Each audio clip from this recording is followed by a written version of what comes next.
So you want to connect with your spirit guides. Do you have to be worried about evil or negative guides showing up? Hey, happy shiny puppies. This is Melody Fletcher with Deliberate Receiving, where the law of attraction finally makes some freaking sense. Today's question comes from Awesome Supriya, who asks, I'm trying to communicate with my spirit guides. Is there any possibility that negative or evil spirit guides exist? Ooh. Well, Supriya, I've got some good news for you. The short answer is nope. Nope, nope, nope, nope. I know, you want more. So here's the long-ish answer. There's no possibility of you connecting with evil spirit guides because evil does not exist. I know.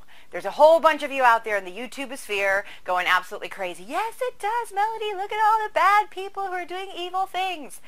Yeah, you know what? I'm going to be really blunt and honest with you, as opposed to what I normally do.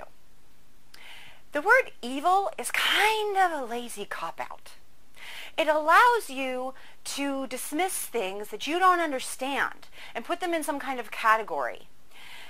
The better way is to dig down deep and kind of figure out why are people actually doing the things that they're doing, because I promise you there's always a motivation there, and they always feel like they don't really have a choice. So the people that we are considering to be evil, they're not actually ruled by some dark force that's trying to get them to come over to damnation. They're really motivated by wanting to feel better. Now, I don't really have time to discuss this in this video. This video isn't really about evil per se, but because the question does mention it, I thought it was worth sort of exploring the concept and the fact that it doesn't exist. It is really, the concept of evil is something that we came up with as humans to scare each other into submission.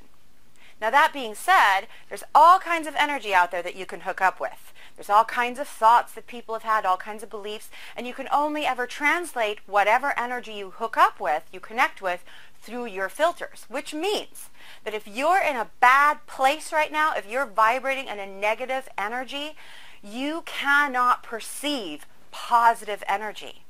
Or let me put it even more accurately, and let me blow your mind, you can only perceive that positive energy in a negative way, because all energy is intrinsically positive. If you follow it up the line, it always goes back to love. Now, what does that mean? It means, let's say that your spirit guides want to communicate with you. They have a message for you that would be helpful to you, something that you want to know and something that you're ready to know.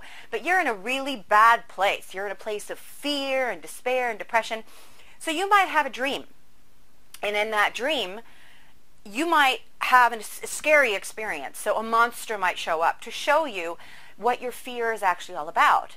Well, the way that it was explained to me by my guides is that's actually your loving, benevolent spirit guide putting on a monster mask in order to show you what you need to see, because you won't allow them to come in any other way. They have to come in whatever costume that you will allow. But the spirit underneath is still very much benevolent, loving, and is doing it for your benefit.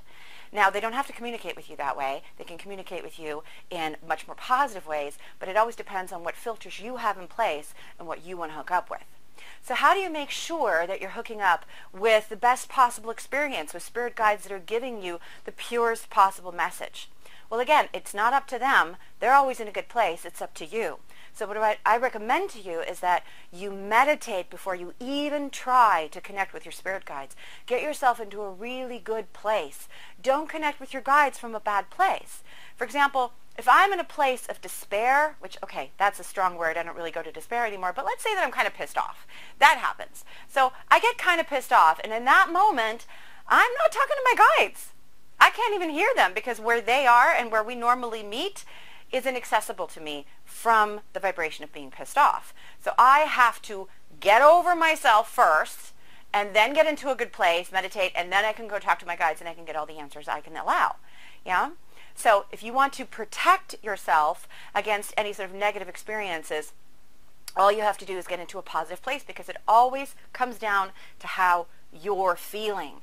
There is no negative force out there for you to connect with, but you can interpret whatever is out there in a negative way if your filters are set to negative. So I hope that makes sense, and I hope you learned something today. If you want to read the transcript for this post, for this video, you can come by the blog, the link is in the description, and read today's post and go over the most important parts again. If you haven't downloaded my free ebook that explains all about the law of attraction, then please do that as well and check out all the rest of the free content. Again, links totally in the description. Other than that, please share this, like it, comment on it, do whatever you're inspired to do, and have a wonderful week, puppies.